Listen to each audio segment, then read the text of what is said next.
Everyone, I'm Lee. I'd like to point out important considerations in hypothesis test before we go further. So let's see, what are they? One is how to use p-value. Number one, how to use p-value. Very small p-value indicates that it is presumed to reject null hypothesis because it means that the obtained value of tested statistic is far from the value set in the null hypothesis, say mu zero, something like this. Okay. All right, here, h0, mu equal to mu zero. h1 is, of course, mu is not equal to mu zero. Your tested statistic, x bar here, and you get small p-value. That means very far away from mu zero, like this. Okay, so you reject h0. The question is, what is significance level alpha in your mind? 5% anytime? No, that is not good. For example, let's say the obtained p-value is 0.06, 0.06, something like this. Oops, here, here. Then what is the area of this? 0.03, two side, 0.03, right? If the significance level in your mind is set at 5%, then 5% here, here. This is rejection region. These two areas are rejection region. So you cannot reject H0, right?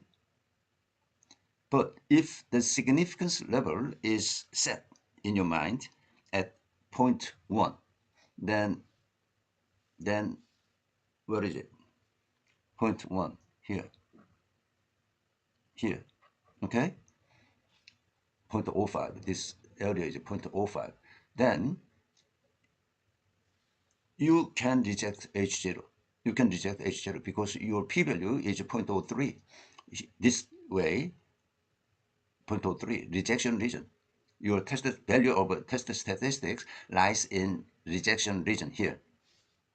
You understand that? Thus, depending on the significance level in your mind, different decision will be made. Understand that? Therefore, it is advisable to express that we reject H0 at p-value level of 0.06 and leave the judgment to a third party, your advisor, your boss, somebody else. So, guidelines for using p-value.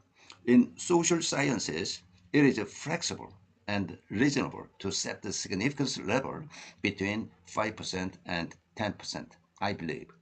In reality, there is a common misconception that significance level is invariably 5%. Many professors, many researchers has his significance level is fixed 5%. That is misconception. Okay, therefore the p-value is obtained in the range of 5% to 10%. In social sciences, it is advisable to express it in one of the following three ways. These three wording are equivalent. Reject H0 at p-value. Now let's say 0.06. Okay, at 0.06 we reject H0. Then what does it mean? Hypothesis H0, null hypothesis, is reject slightly or by a narrow margin. Get it? It is same thing. It is significant at the 0.06 p-value, 0.06. The contents of H1 is supported at 0.06. It is not that strongly supported. It is contents of H1 is slightly supported. Get it? In some medical and engineering experiments, 5% significance level may be too big. It sometimes it would be zero point zero 0.01, zero point zero zero 0.001, something like that. This because it is serious experiment. Okay, I hope you understand what I mean. But textbooks, statistics textbook does not say this kind of wording, usage of p-value, I think. So I like to point out uh, it is important to say like this. Of course, experienced statistician, I think they may use this kind of a p-value usage. Okay, second thing, what is hypothesis in your work? In reports or presentation materials, neither the null hypothesis nor alternative hypothesis is explicitly stated.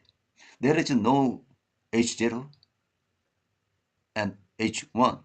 In textbook, we use H0 and H1 because it is easy to understand or uh, theoretically H0 there exist H0 and H1.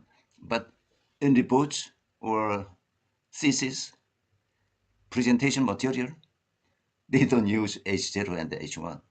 Instead, one of the contents of either hypothesis is referred to simply as hypothesis. They say only hypothesis. So you have to know your hypothesis. Her hypothesis is the contents of H0 or contents of H1. Suppose the analysis of data yields a very small p-value, suppose 0.005, okay? A small p-value. In this case, a decision should be made to reject null hypothesis. We reject null hypothesis, right? With p-value 0.005. If the contents refer to the hypothesis as the hypothesis corresponds to a null hypothesis, then it is natural to reject that your hypothesis, this hypothesis. On the other hand, if the contents of that hypothesis corresponds to alternative hypothesis, then the contents of your hypothesis is supported, right? Because small p-value, 0.005. It would be preferable for a researcher to set the contents of alternative hypothesis as hypothesis. In other words, it might be better to express since p-value is very small, this hypothesis, your hypothesis, can be considered valid. Wouldn't it be better for the researchers themselves if the hypothesis is supported? I think so. Because alternative hypothesis, okay, where is it?